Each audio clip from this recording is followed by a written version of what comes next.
Bueno, en el día de hoy comenzaremos con la clase amenaza de parto prematuro y patrón contráctil inadecuado para la edad gestacional. Les habla el licenciado Damián Cura, profesor asistente del Departamento Materno Infantil de la Universidad de la República, Facultad de Enfermería. Los objetivos en el día de hoy son dar a conocer las condiciones ideales de un embarazo a término como reposo previo, crear importancia del conocimiento ante la sospecha de una amenaza de parto prematuro o un patrón contráctil inadecuado para la edad gestacional, conocer las diferencias entre ambos diagnósticos, identificar causas que la provocan, intervenciones de enfermería en un usuario con amenaza de parto prematuro o patrón contráctil inadecuado para la edad gestacional mediante el proceso de atención de enfermería y la tocolisis, que es el tratamiento farmacológico. Bueno, como introducción, entonces, ¿cuál es la edad gestacional en un embarazo término? La edad gestacional es mayor a 37 semanas por definición hasta las 40 semanas y 6 días. ¿Por qué debemos conocerlos bien? Porque debemos saber que si tenemos un parto pretérmino, vamos a tener mayores consecuencias en ese neonato que nazca pretérmino, ¿ah? En ese recién nacido pretérmino. Sabemos que la prematuridad es una de las principales causas que tiene la morbimortalidad neonatal y que trae como consecuencia secuelas infantiles para el resto de su vida. Comparando las cifras de Uruguay con el resto del mundo, sabemos que un 10% de los recién nacidos que tenemos anuales son prematuros. Tenemos un total de nacimientos anuales de 47.000, de los cuales 4.500 niños nacen prematuros. Comparándolo con cifras a nivel mundial, en España, por ejemplo, tenemos un 9.5% de tasa de prematuridad. O sea que no estamos tan lejos y que por suerte, eh, nos, nos acompañamos con el resto del mundo. Para comenzar con el tema, comenzaremos con un caso clínico, donde dice: usted es licenciado en enfermería en la sala de alto riesgo obstétrico del Centro Hospitalario Pereira Rosell y recibe la usuaria de iniciales AF de 20 años proveniente de la emergencia, cursando un embarazo de 30 semanas de edad gestacional con diagnóstico tardía a las 20 semanas de gestación por ecografía. Embarazo no planificado, aceptado por la usuaria, sin pareja sexual estable. Fecha de última menstruación incierta, fecha probable de parto 4/9/2017, cabe destacar que este caso clínico no es actual, y de las rutinas del embarazo se destaca HPV positivo, constatándose condilomatosis perineal y vulvar, no recibiendo tratamiento hasta el momento. Resto de las rutinas normales. Recibió vacuna antigripal a las 25 semanas de gestación y consulta en la emergencia en el día de hoy por contracciones uterinas dolorosas, irregulares, no hidrorrea ni leucorrea, no genitorragia, movimientos fetales positivos, cuello blando acortado, orificio interno y externo cerrado, con una temperatura axilar de 38,2, o sea que estaba febril, sin síndrome urémico bajo. Se realiza una tira reactiva de orina que se destaca un pH de 5,5, cuerpos cetónicos 20 miligramos por decilitro y nitritos positivos. A simple vista podemos ver que esta usuaria está cursando una infección urinaria por su examen de orina. Por eso destaco este caso clínico en el día de hoy, porque la amenaza de parto prematuro o el patrón contráctil inadecuado para la edad gestacional siempre vienen acompañada de algunos factores. En este caso estaría esta usuaria presentando una infección urinaria. Si bien no presenta síndrome urémico bajo, como por ejemplo tenemos vesical, dolor suprapúbico, disuria, pero sí presenta un examen paraclínico patológico y presenta fiebre, por lo cual estaría frente a una amenaza de parto prematuro, como bien lo dije, un patrón contractil inadecuado para la edad gestacional por esta causa. Podría ser una de ellas. Eso sería como una hipótesis. Como introducción al tema, entonces definimos al parto pretérmino, es aquel que ocurre antes de las 37 semanas de gestación. Como bien dijimos anteriormente, un parto término es mayor a las 37 semanas. O sea que tengan en cuenta que un embarazo, una amenaza de parto prematuro, es el proceso clínico sintomático que sin tratamiento o cuando éste fracasa puede conducir un parto pretérmino a partir de las 22 semanas hasta las 36 semanas y 6 días de gestación. Uno de los principales motivos de ingreso de una gestante antes del parto es la amenaza de parto prematuro. Y bueno, obviamente que la APP sería el último escalón en la prevención de la prematuridad. Como consecuencias va a traer un embarazo prematuro que puede traer consecuencias socioeconómicas a la familia y a los prestadores de salud.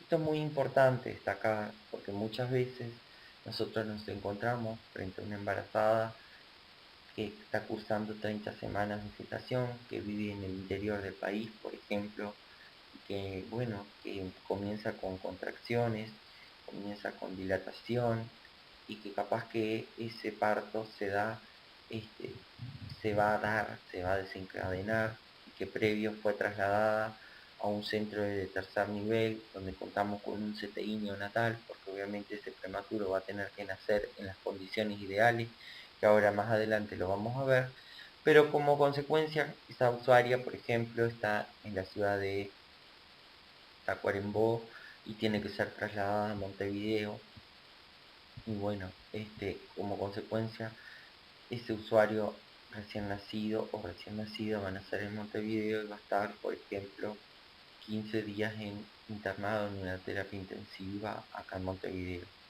Para la familia le va a traer consecuencias porque va a tener mayores gastos, porque probablemente va a venir acompañada esa señora con su pareja, con su madre, y no van a poder trabajar en ese tiempo porque van a estar acompañando al usuario acá en Montevideo, y porque a su vez trae como consecuencias mayores gastos de esa familia y también a los prestadores de salud, porque obviamente va a tener una internación prolongada ese niño, y como consecuencia también ese niño puede tener riesgos de infecciones en una terapia intensiva, puede prolongar aún más su internación, y por eso lo destaco. ¿Cuáles son las causas que producen esto? Bueno, pueden ser causas maternas, por ejemplo, edad mayor a 35 años, que esta usuaria presente patologías previas, consumo de sustancias psicoactivas, traumatismos, tumoraciones uterinas, por ejemplo, las miomatosis, infecciones del tracto urinario o genital bajo, como era en este caso esta usuaria en el caso clínico, que aparte de estar presentando una infección urinaria por ese examen de orina patológico, presentaba también una condilomatosis, o sea que presentaba una infección genital baja, y que probablemente eso haya hecho que desencadenara esta APP o patrón contráctil inadecuado para la edad gestacional. Lo resalto porque más adelante vamos a ver la diferencia, y nosotros en ese caso clínico no tenemos la descripción de si estábamos frente a uno o frente a la otra. Ustedes después van a poder sacar sus conclusiones según lo que yo les vaya mencionando. Otra de las causas pueden ser fetales, la macrosomía fetal, polidramios, embarazos múltiples, presentaciones anómalas, ovulares puede ser otra de las causas, un desprendimiento precoz de placenta, ruptura prematura de membranas, y ambientales, partos prematuros previos, haber tenido antecedentes ya de partos prematuros, estrés que esté cursando alguna, algún problema familiar o alguna situación que le cause demasiado estrés y que por ende presente una amenaza de parto prematuro. ¿Cuál es la clasificación que manejamos nosotros? Bueno, pueden ver en diferentes bibliografías que puede haber alguna otra clasificación, pero esta es la más común y la que utilizamos nosotros, que es la amenaza de parto prematuro severa, que va de 24 semanas a las 31 más 6 semanas, más 6 días de gestación.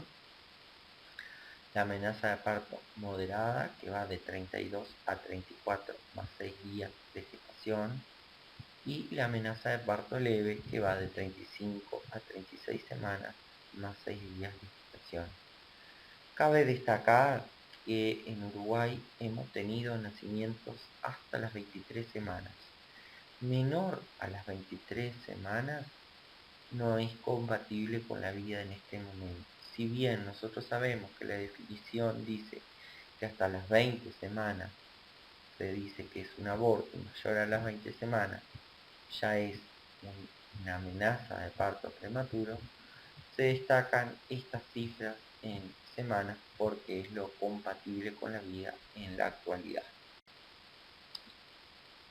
Como semiología, o sea, sintomatologías de la amenaza de parto prematuro, ¿qué vamos a tener? Molestias abdominales de tipo menstrual, dolor lumbar continuo, contracciones uterinas o hemorragia escasa. Las contracciones han de ser persistentes en el tiempo, regulares, y diferenciarlas de las contracciones que se presentan de forma habitual en una gestación, que son aquellas contracciones indoloras, que son llamadas las contracciones de Braxton-Hicks, y donde es cuando la usuaria refiere: me queda dura la panza, pero no siento dolor. Esas son las contracciones indoloras. Aparte de ello, para poder decir que estamos frente a una sospecha de una amenaza de parto prematuro, vamos a contar con un examen ginecológico y o paraclínico, que lo más conveniente es que contemos con ello, o sea, con la paraclínica, por eso lo coloqué como IO, porque que eso obviamente va a mostrar lo que son las modificaciones cervicales que a continuación detallaremos. Es importante, y esto lo destaco, cómo definimos nosotros contracciones uterinas. Son aquellas contracciones uterinas que son persistentes, al menos 4 en 20 a 30 minutos u 8 en una hora, y se consideran modificaciones cervicales a la presencia de un borramiento mayor o igual a un 80% o una dilatación cervical mayor o igual a 2 centímetros. Esto es muy importante y esta definición grábenselo, porque van a ver a continuación que vamos a ir detallando, y esto es muy importante. Esta definición fue extraída de una guía que será subida también a la plataforma EVA, que es una guía de la Sociedad Española de Ginecología y Obstetricia, siendo una de las bibliografías recomendadas y la cual nosotros nos basamos para realizar dicha presentación teórica. ¿Cómo diferenciamos con un patrón contráctil inadecuado para la edad gestacional? Estas siglas es muy importante que ustedes las sepan, porque muchas veces en las historias clínicas vemos y se está utilizando, y por eso es importante que ustedes la conozcan. El problema del examen ginecológico para valorar los cambios cervicales es que tiene una gran variabilidad interobservador y un bajo poder predictivo, lo que conlleva un sobrediagnóstico de las amenazas de parto prematuro y un uso indiscriminado de los tocolíticos. Por ello existe la definición del patrón contráctil inadecuado para la edad gestacional, donde aparece la misma semiología que la APP, que ya la mencioné anteriormente, pero que la usuaria no presenta modificaciones cervicales. Y esa es la gran definición, la gran diferencia, y que ustedes deben recordar. ¿Cuál es la utilidad entonces de la longitud cervical por ecografía transvaginal? Es porque este estudio realmente nos va a diferenciar cuál es verdaderamente una amenaza de parto prematuro y cuál es un patrón contráctil inadecuado para la edad gestacional. Obviamente que si nosotros estamos frente a una usuaria que está que consulta en una policlínica periférica con semiología de APP, como les mencioné, que puede tener contracciones regulares, dolorosas, que tiene 8 contracciones dolorosas en una hora, pero que obviamente no cuento con una ecografía, con una ecografía o un aparato de ecografía, mejor dicho, y un técnico especializado que pueda realizar ello, esa usuaria debe ser enviada a un centro de segundo nivel donde sea vista por otros tetras y valorada nuevamente para poder definir si estamos frente a una PP o no. Debe formar parte de la exploración básica de esta usuaria y evita intervenciones innecesarias. Esto tiene un nivel de evidencia, como lo menciono ahí, 2BB. ¿Qué significa eso? Que evita intervenciones innecesarias porque capaz que estamos frente a un patrón contráctil inadecuado para la edad gestacional y tal vez no requiera administración de topolíticos, y como verán los topolíticos más adelante los mencionaré, no son inocuos, o sea, la administración de fármacos trae sus consecuencias. Entonces es muy importante estar seguros de este diagnóstico para poder intervenir de forma oportuna. Tener en cuenta que a mayor edad gestacional, menor longitud cervical. Ahora a continuación veremos un algoritmo que muestra esta que les estoy mencionando. Entonces, ¿cuál es la utilidad? Bueno, un cervix con una longitud mayor a 30 milímetros, o sea, 3 centímetros, es un cervix largo, o sea, un cuello uterino largo, que descarta la posibilidad de un parto prematuro. O sea, esto significa que no estamos frente a una PP, que sí vamos a estar frente a un patrón contráctil inadecuado para la edad gestacional, salvo que las contracciones uterinas se deban a otras causas, como por ejemplo, obviamente, un desprendimiento prematuro de placenta normo inserta, pero ahí vamos a tener tal vez un sangrado rojo rotulante y que obviamente ese parto se desencadenará, será una cesárea de forma urgente, pero por otras causas. Mientras que el parto pretérmino es más probable que ocurra cuando la longitud cervical es inferior a 15 o a 20 milímetros, dependiendo de la edad gestacional.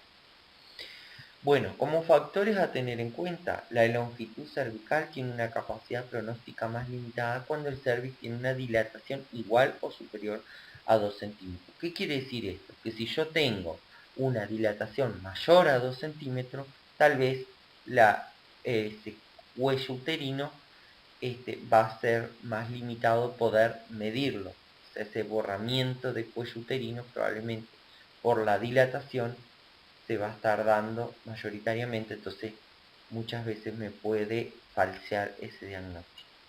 Otra de las cosas que hay que tener en cuenta es el vaciamiento previo a la vejiga urinaria, o sea que nosotros sabemos que estamos frente a una usuaria que se le va a hacer una eco transvaginal para realizar la medición de un cuello uterino, entonces nosotros tenemos que tener en cuenta, como licenciados en enfermería, saber y preguntar e interrogar a esta usuaria si ya orinó o si presenta ganas de orinar, y decirles que trate de orinar previo a esa ecografía. Y otro de los factores a tener en cuenta es que la ruptura prematura de membrana también se considera útil la medición de este cuello cervical. O sea que tal vez puedan que lean en alguna otra bibliografía que dice que cuando estamos frente a una ruptura prematura de membrana no se puede realizar ecografía transvaginal. No, esto no se correlaciona, y ahí les mencioné que tiene un nivel de evidencia 2B. Como bien les mencioné anteriormente, estos datos fueron extraídos de las guías españolas, que están a continuación, van a estar colgadas en la plataforma y lo pueden corroborar y pueden leer. Y es muy importante también destacar qué significa nivel de evidencia. Bueno, vieron que nosotros siempre nos basamos y nos debemos basar en bibliografías que tengan una certificación científica, por así decirlo, y por eso nosotros hablamos de lo que es el nivel de evidencia. ¿Qué significa? Entonces son certificaciones donde se pudo realizar un estudio experimental y se pudo realizar una validación científica. Bueno, entonces como conclusión final, después de haberle mencionado estos dos grandes conceptos, les quiero resaltar y que les quede bien claro que la APP, entonces la amenaza de parto prematuro, presenta molestias abdominales de tipo menstrual, dolor lumbar continuo, puede presentar hemorragia escasa, sí o no, contracciones uterinas persistentes y irregulares en el tiempo, como bien ya las mencioné anteriormente, y modificaciones del cervix mediante eco transvaginal que lo confirmen una longitud menor o igual a 2 centímetros. Y por ende también el patrón contráctil inadecuado para la edad gestacional, entonces son molestias abdominales, dolor lumbar, puede aparecer hemorragia escasa, contracciones regulares, pero el concepto principal es que sin modificaciones del cervix confirmados por eco transvaginal. Bueno, ante el ingreso de una usuaria con un posible diagnóstico de APP o patrón contráctil inadecuado para la edad gestacional, debemos tener en cuenta que nuestra valoración como licenciados en enfermería debe incluir una revisión de la historia clínica médica para conocer los antecedentes personales de esta usuaria, si era hipertensa previo, si era diabética previa, si tiene alguna otra patología alguna patología crónica y conocer también los antecedentes obstétricos. Mediante el carnet sí podemos conocer todos los antecedentes obstétricos de este embarazo, la cantidad de controles que fueron realizados, los exámenes paraclínicos que se realizaron y también conocer datos de gestaciones previas. Debemos también realizar un examen físico, es importante la altura uterina, la presentación de este feto, ¿ah? Tener en cuenta la altura uterina cuando la debo realizar y conocer la tabla de percentiles que me dice altura uterina acorde a la edad gestacional. La especuloscopía realizada por el ginecólogo o partera. Nosotros como licenciados en enfermería vamos a implementar en dicho examen, vamos a cuidar la privacidad de esa usuaria, vamos a acondicionar la camilla ginecológica para que esté en las óptimas condiciones, contar con todo el material y también realizar apoyo psicoemocional a esa usuaria que probablemente esté con muchos temores, esté con dolor, porque está con contracciones. Entonces, brindarle ese espacio de escucha es fundamental, informarle frente a lo que estamos, frente al examen que estamos, por qué se le va a realizar, contener también a la familia, no olvidarnos de lo que nosotros decimos este, luego que nace el recién nacido, lo que nosotros mencionamos el trinomio, bueno, que sería madre, recién nacido y padre. En este momento nosotros vamos a estar frente a la madre y a el padre, o madre madre, o lo que fuera, o madre o abuela, si no cuenta con una pareja que le esté en ese momento acompañando, pero es fundamental que nosotros estemos ahí, disminuyamos, podamos sacar dudas y demás. Bueno, ¿qué más debemos conocer? La valoración, nosotros, ¿qué más debe incluir? Bueno, las contracciones uterinas como son, si son dolorosas, la intensidad, la frecuencia, el ritmo y la duración. Acuérdense de la definición que ya mencioné, que deben de ser por lo menos 8 contracciones en una hora. Que presente metrorragia, cantidad y características, valorar la expulsión del tapón mucoso, valorar presencia de hidrorrea. ¿Qué es la hidrorrea? Es la pérdida de líquido amniótico y ver qué cantidad, cuán cantidad es, cómo son las características, si presenta ese líquido algo más y ese líquido como es, si es claro, si es amarillento, si tiene olor fétido, eso es muy importante valorarlo y bueno, ahí podríamos decir que estamos frente a una ruptura prematura de membrana o no, habría que ver. Bueno, ¿qué otras cosas debemos entonces conocer? La medición de longitud cervical por eco transvaginal, si contamos con ecógrafo y con personal capacitado para que lo realice. Monitorización fetal para valorar el bienestar fetal y la dinámica uterina. Muy importante esto también, porque esto también puede definir que se realice o no un parto, porque capaz que esa monitorización fetal dice que ese feto está en sufrimiento moderado o severo, y eso podría ser una indicación de una cesárea de urgencia, por ejemplo. Entonces es muy importante conocer. Y otra cosa importante es conocer los exámenes paraclínicos: examen de orina y urocultivo, hemograma, PCR, que es la proteína C reactiva, BES, que es la velocidad de eritrosedimentación, toma de exudados para descartar un estreptococo B.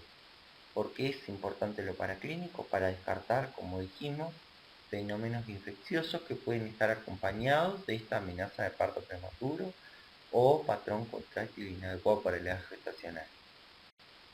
Bueno, ¿cuáles son los criterios para iniciar el tratamiento entonces, luego que tengamos certeza de que estamos frente a una amenaza de parto prematuro?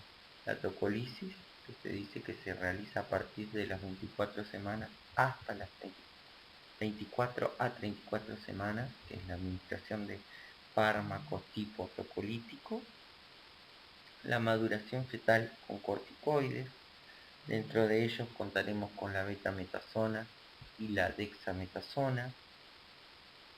Hidratación, hidratación de forma enteral o parenteral, que disminuye los efectos de la hormona antidiurética y por ende aumenta los niveles plasmáticos en sangre y disminuye los niveles de oxitocina en sangre, que seguramente estén aumentados y estén desencadenando esta amenaza de parto prematuro. Otra de las cosas importantes es el traslado de esta usuaria a un centro en adecuadas condiciones, a un centro de tercer nivel que tenga cuidados intensivos neonatales.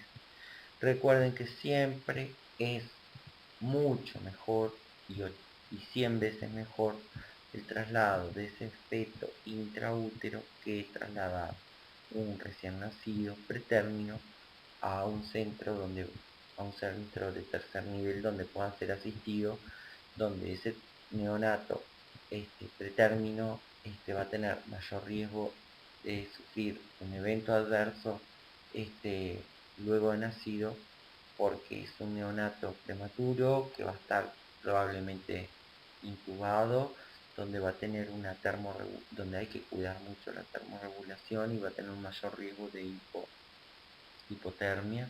Entonces es mucho mejor el traslado intraútero, y esas son las recomendaciones. Bueno, ya los mencioné más abajo: evita la mortalidad neonatal. Y bueno, otro de los criterios es el reposo absoluto y o relativo. ¿Por qué los mencioné al absoluto? Porque si estábamos frente a una ruptura prematura de membrana, se recomienda el reposo absoluto. Pero si no tenemos ruptura prematura de membrana, puede ser un reposo relativo, porque esa usuaria podrá ir al baño, podrá caminar, evita también lo que son las trombosis venosas. O sea, el reposo absoluto trae como consecuencias eso que ya mencioné. Entonces, frente a una ruptura prematura de membrana, sí, estrictamente un reposo absoluto, si no, no es necesario. Este algoritmo se los coloqué porque me pareció muy importante, y como yo ya los mencioné anteriormente en otras diapositivas, les dije que el cervix o el cuello uterino depende de la edad gestacional, el acortamiento o la medición, y difiere en cuanto a ello. Entonces este algoritmo muestra, si estamos frente a una usuaria de 24 semanas a 31 semanas más 6 días, ¿qué hay que hacer? Entonces, eventual especuloscopía, un exudado vagino-rectal para descartar un estreptococo B, eventual tacto vaginal, y la longitud cervical por eco vaginal Y ahí también menciona lo que es la fibronectina, que acá en Uruguay no se utiliza de rutina, pero en España sí se utiliza. Y bueno, como este algoritmo fue extraído de allí, este, lo menciona. Para que ustedes sepan a modo general qué es la fibronectina es una proteína que se cree mantener al saco amniótico adherido a lo que sería el revestimiento del útero. Entonces, si esta conexión se interrumpe, vamos a tener lo que es la liberación de la fibronectina. Entonces, justamente si nosotros tenemos un apósito con fibronectina positiva, o sea, con un examen paraclínico positivo, esto nos dará como este, nos dará como que estamos frente a una amenaza de parto prematuro, porque hay una interrupción de esa conexión como yo les mencionaba. Y bueno, entonces, como volviendo a lo que es el algoritmo, lo más importante a destacar es si estamos frente a 24 a 31 semanas y el cervix es menor a 25 milímetros, debemos decir que estamos frente a una APP y empezaríamos con el tratamiento de lo que es la tocolisis y los corticoides para la modulación pulmonar fetal. En cambio, como yo les decía, a mayor edad gestacional, menor cuello uterino, o sea, o menor cervix. Por ende, si estamos frente a unas 32 a 34 semanas más 6 días, el cervix medirá menor a 15 milímetros y ahí ya tendremos el diagnóstico de APP y entraremos en lo que es la tocolisis y los corticoides. Y entre 35 a 36 semanas más 6 días, si tenemos un cervix borrado o mayor a un 80% con una dilatación mayor a 2 centímetros, sería lo que estaríamos frente a la fase activa del trabajo de parto y tendremos un trabajo de parto pretérmino. Tener en cuenta que bueno, que la toma del exudado rectovaginal para lo que es el estreptococo del grupo B se realiza como rutina al ingreso de estas usuarias, y acorde a esto también es muy importante porque se decidirá si hay que realizar profilaxis de antibióticos o no.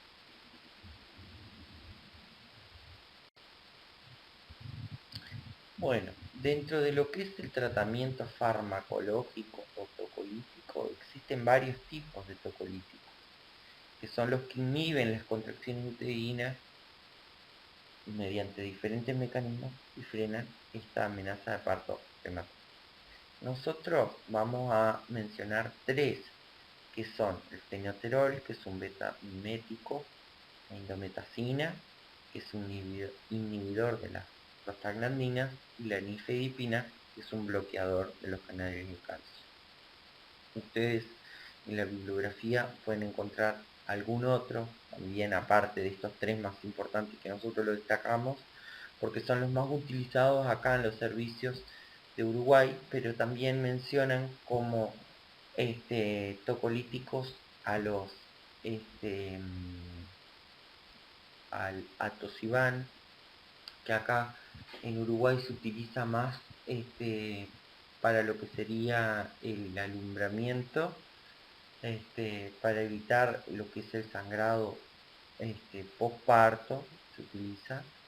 Y también mencionan el salbutamol, que nosotros acá no lo utilizamos, pero sí en otros lugares del mundo se utiliza, por eso se los menciono. Otra de las cosas es que el atosiban, por ejemplo, tiene un costo muy elevado por encima a estos mencionados. Imagínense que cuesta más de 100 veces más el fenoterol versus el atosiban. Y los efectos deseados son los mismos. Entonces, por eso se utilizan también estos en la actualidad. Bueno, dentro de lo que es la administración del fenoterol, que también lo pueden encontrar con el nombre Partusisten, ¿qué es el fenoterol? Son agonistas beta-adrenérgicos que activan la adenilciclasa y aumentan el AMP cíclico, lo que hace que disminuya la actividad del miosin quinasa tanto para lo que es la fosforilación de la enzima como también la disminución del calcio intracelular, y así hace que se dé la relajación muscular de ese útero. Por consecuencia les quiero decir, ¿qué es la fosforilación? Bueno, es una actividad donde los grupos fosfatos se unen a otras moléculas, por ejemplo en este caso se unen a las enzimas y hacen que tenga este efecto. Eso es por definición lo que es la fosforilación. ¿Cómo se administra el fenoterol? Bueno, se diluyen 2 ampollas de fenoterol que equivalen a 1 miligramo. Cada ampolla contiene 0,5 miligramos en 500 centímetros de suero glucosado del 5%. Y una cosa importante es que siempre se debe administrar por bomba de infusión continua, porque ahora a continuación vamos a ver todos los efectos adversos que tiene el fenoterol. Entonces es fundamental la administración por bomba de infusión continua.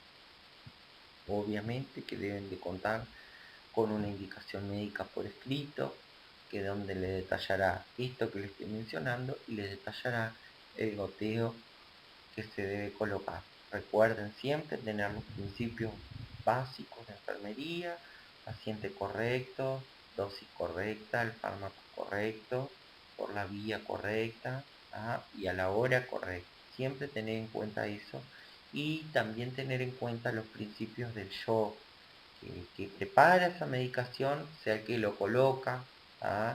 Eso es muy importante. No preparen y den para que otros administren. No, háganse responsables y no responsabilicen a los demás. Bueno, ¿qué efectos adversos trae la administración del fenoterol? Sequedad bucal, náuseas y o vómitos, taquicardia. Esto es una de las... ¿Por qué lo subrayé en negrita? Porque es uno de los efectos adversos que más frecuentemente se ven y muchas veces las usuarias no lo toleran porque le produce taquicardia.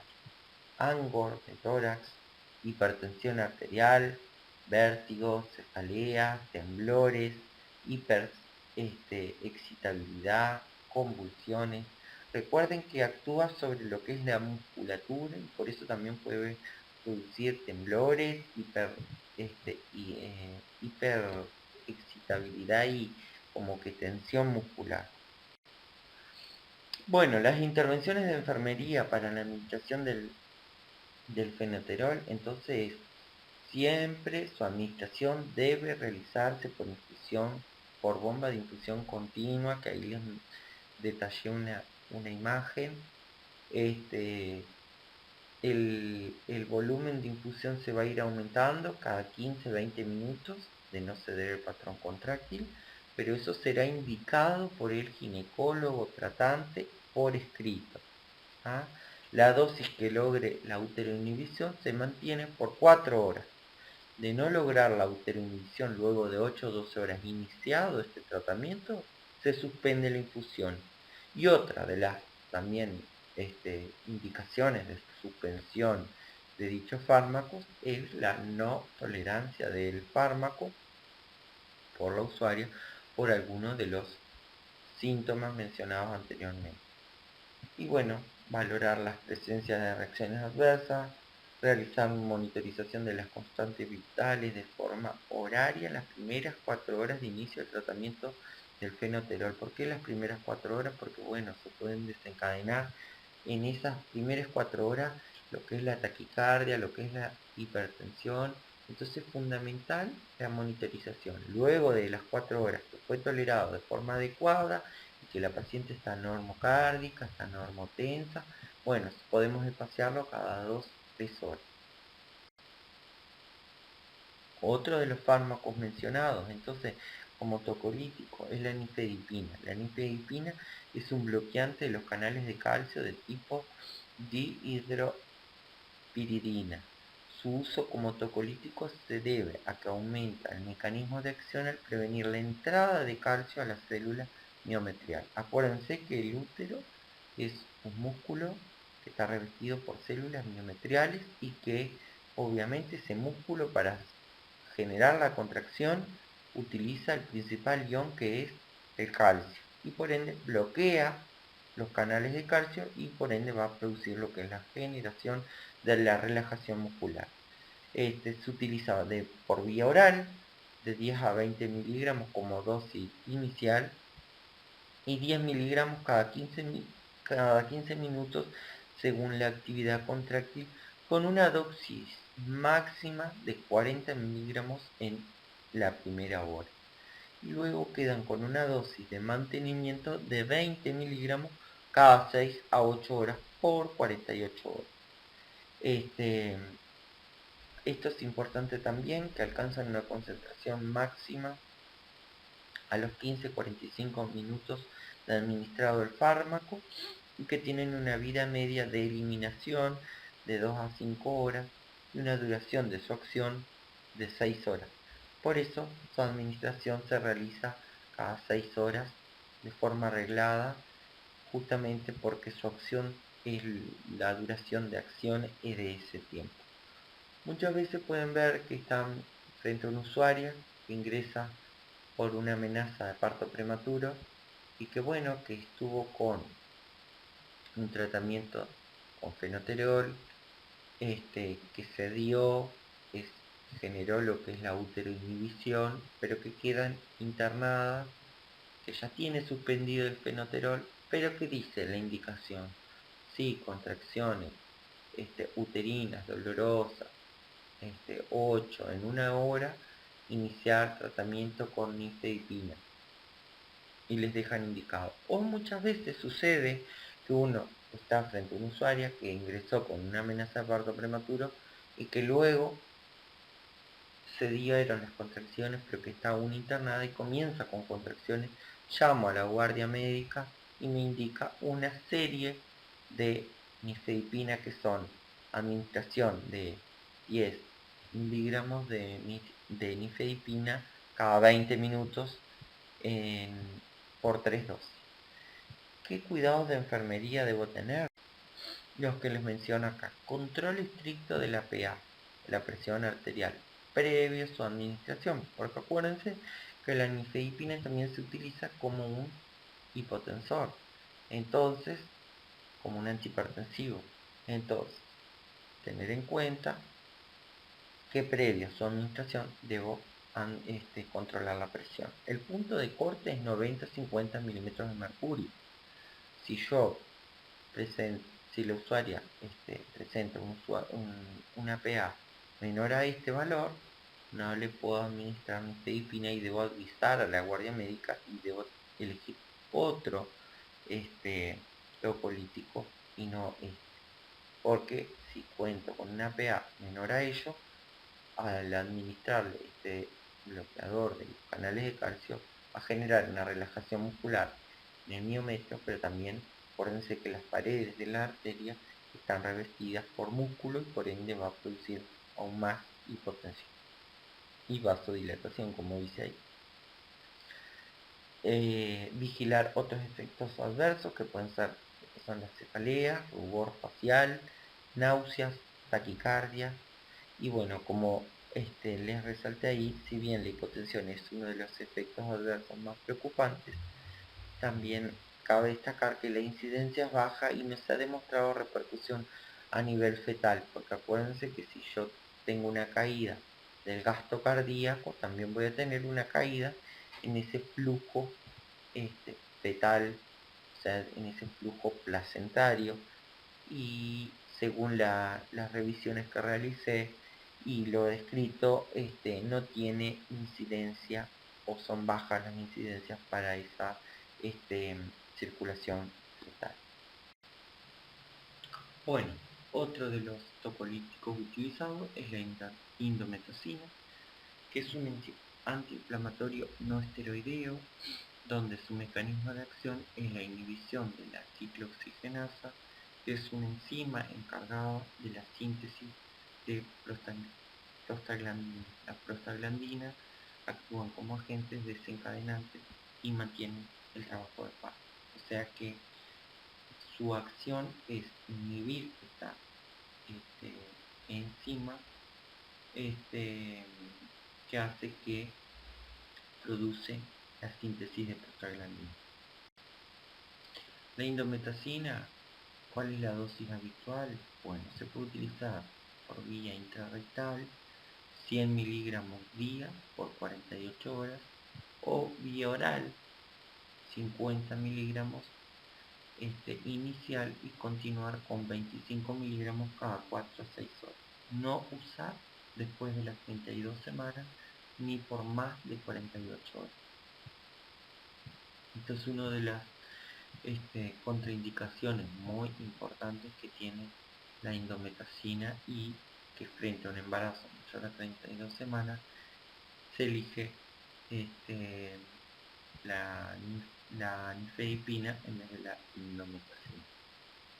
Como cuidados generales debemos tener en cuenta que puede producir intolerancia digestiva en caso de que se administre por vía oral, y lo más importante es la no utilización en el tercer trimestre, como ya lo mencioné, porque trae como consecuencia, como es un antiinflamatorio no esteroideo, también lo que hace es cierra el ductus arterioso en el feto, y esto produce que la circulación fetal se verá interrumpida intraútero, y ahí tendremos una consecuencia mucho más grave, porque no tendremos un prematuro porque paramos esta APP, pero sí vamos a tener un feto con sufrimiento grave, donde su ductus, que es lo que mantiene esa circulación fetal, se cerrará, y ahí vamos a tener una consecuencia grave para este feto. Entonces está en la categoría D en el tercer trimestre, o sea que tiene alto riesgo de vida.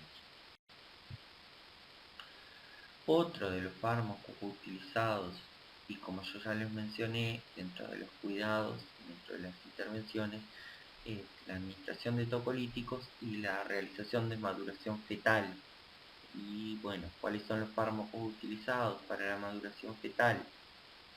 Entonces son la dexametasona, que es un glucocorticoide que favorece la maduración del feto, se administra por vía intramuscular y se realiza 6 miligramos, o sea, una ampolla y media. Tener en cuenta que la ampolla de dexametasona es de 4 miligramos por vía intramuscular cada 12 horas por 4 dosis. O sea que la maduración fetal demora con dexametasona 48 horas.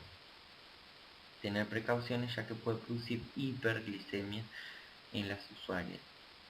Y tener en cuenta esto, y es muy importante, en caso que tenga una prueba la tolerancia oral a la glucosa, se debe esperar 48 horas post última administración de glucocorticoides, porque obviamente si yo le hago una PTOG intra tratamiento con dexametasona, me va a dar una hiperglicemia. La betametasona es otro de los corticoides utilizados.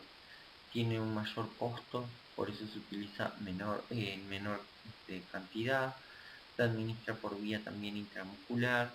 La dosis es de 12 miligramos cada 24 horas, un total de dos dosis. O sea que el usuario ingresa hoy a las 7 de la tarde, le hago la primera dosis, mañana a las 19 la segunda dosis, y ya finalicé. O sea que en menos tiempo puedo realizar la maduración fetal. Eso es una de las ventajas. Y también otra de las ventajas que no produce hiperglicemia, y tiene, obviamente, como les dije, los resultados en menor tiempo. La máxima eficacia de los corticoides para reducir la dificultad respiratoria se da cuando el parto se da entre las 24 y los 7 días de la segunda dosis de corticoides. O sea que eso es importante también. Nivel de evidencia 1A. Por eso muchas veces ustedes van a ver que están frente a una usuaria que estuvo con una amenaza de parto prematura a las 26 semanas de edad gestacional, se le realizó maduración fetal y que ingresa nuevamente a las 30 semanas con una amenaza de parto prematuro y nuevamente se le hace maduración fetal. ¿Por qué? Porque los efectos y los mayores resultados de los corticoides se ven hasta los 7 días post administración del fármaco. Entonces por eso muchas veces se realiza la maduración fetal por dosis. Este algoritmo se los coloqué, me parece importante y yo ya los mencioné a lo que es el estreptococo del grupo B y la profilaxis intraparto en gestantes con APP. Ingreso a una paciente con un diagnóstico de amenaza de parto prematuro y dentro de los exámenes paraclínicos que se realiza es la toma de cultivo rectovaginal para descartar el estreptococo del grupo B. Y acá lo que dice es este algoritmo: ¿evoluciona el parto? ¿Sí o no? Si evoluciona el parto, rápidamente no cuento con el resultado, inicio la profilaxis antibiótica para evitar que esta usuaria, este recién nacido o que va a nacer, no tenga una infección congnatal si esta usuaria presentaba un estreptococo del grupo B. Ahora, no evoluciona, se suspende la profilaxis. Y luego valoro el cultivo. Si el cultivo es positivo, sé que cuando se inicia el trabajo parto tengo que hacer la profilaxis de antibióticos, que cabe destacar que se realiza con penicilina. El antibiótico de elección es penicilina o ampicilina. Si yo desconozco el resultado y se da inicio de ese trabajo de parto, hago profilaxis antibiótico y si el resultado nos da negativo, obviamente no se realiza la profilaxis antibiótica. Repetir ese cultivo entre las 35 y 37 semanas porque tiene una durabilidad ese estudio de 5 semanas. Entonces ahí, como destacar, dice: un resultado negativo es válido durante 5 semanas. Si han transcurrido más de 5 semanas del cultivo previo negativo, se debe repetir ese cultivo y actuar según este esquema. Esto es muy importante también. Bueno, entonces ahora, como licenciado en enfermería, de acuerdo a todo esto que yo les di, ¿cómo planificarías una alta en un usuario que cursó una APP? Es muy importante destacar que todo esto que yo lo mencioné funcionó. La uteroinhibición funcionó, se le hizo igual maduración fetal preventiva, pero estábamos frente a una APP y bueno, esta usuaria, como les decía, el caso clínico, cursó una infección urinaria que se trató con antibióticos correspondientes, acorde a este urocultivo y sensibilidad, pero también se trató conjuntamente esa uteroinhibición, se realizó esa uteroinhibición y funcionó. Bueno, ahora tenemos, esta usuaria va a ser dada de alta y debemos de planificar algunos puntos y hablar con ella puntos a tener en cuenta. Este plan de alta también sirve para un patrón contráctil inadecuado para la edad gestacional. ¿Qué cosas tenemos entonces que tener en cuenta? Saber que el control de salud se debe realizar de forma ambulatoria, o sea, el usuario no tiene por qué, esta usuaria no tiene por qué quedar internada si ya no tienen contracciones, y siempre destacarle que ante la presencia de contracciones dolorosas regulares en el tiempo es uno de los motivos de consulta. El reposo relativo es otra de las indicaciones. No realizar ejercicios físicos extremos, pero sí es importante que camine, que deambule, que realice sus actividades de la vida diaria, que el reposo absoluto no está indicado en este tipo de usuarios. Sí, evitar las relaciones sexuales luego de una amenaza de parto prematuro, porque sabemos que esto hace que va a reducir lo que es la actividad miometrial. No se utilizarán tocolíticos en el domicilio. Un usuario que estuvo con amenaza de parto prematuro no se va a llevar prevención con tocolíticos. No se utiliza, eso no está descrito en ningún lugar. Y otra de las cosas que se recomienda es una dieta rica en fibras, más que nada porque esto favorece a que pueda movilizar intestinos rigurosamente, habitualmente, y no tenga lo que es el estreñimiento, y que eso pueda hacer que tenga que realizar más fuerza y que pueda incentivar a la presencia de contracciones uterinas. El consumo de agua por lo menos 2 litros al día, pero esto como cualquier otra usuaria que estuvo internada y que se está yendo de alta.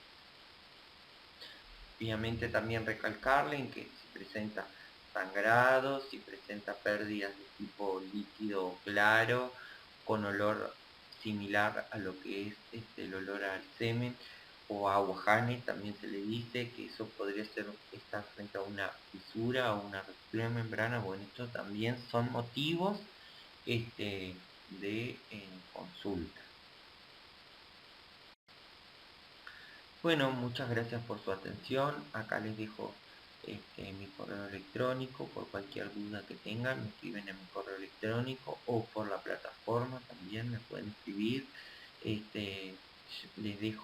Les voy a dejar dos repartidos, como les mencioné, que ahí está la bibliografía. Uno son las pautas de amenaza de parto prematuro de la SEGO, de la Sociedad Española de Ginecología y Obstetricia, que fue uno de los materiales por los cuales leí y me basé para realizar esta presentación.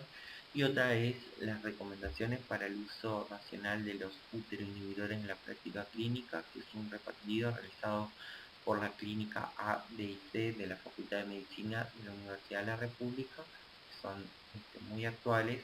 Y bueno, cualquier cosa a las órdenes, y espero que les haya gustado el tema.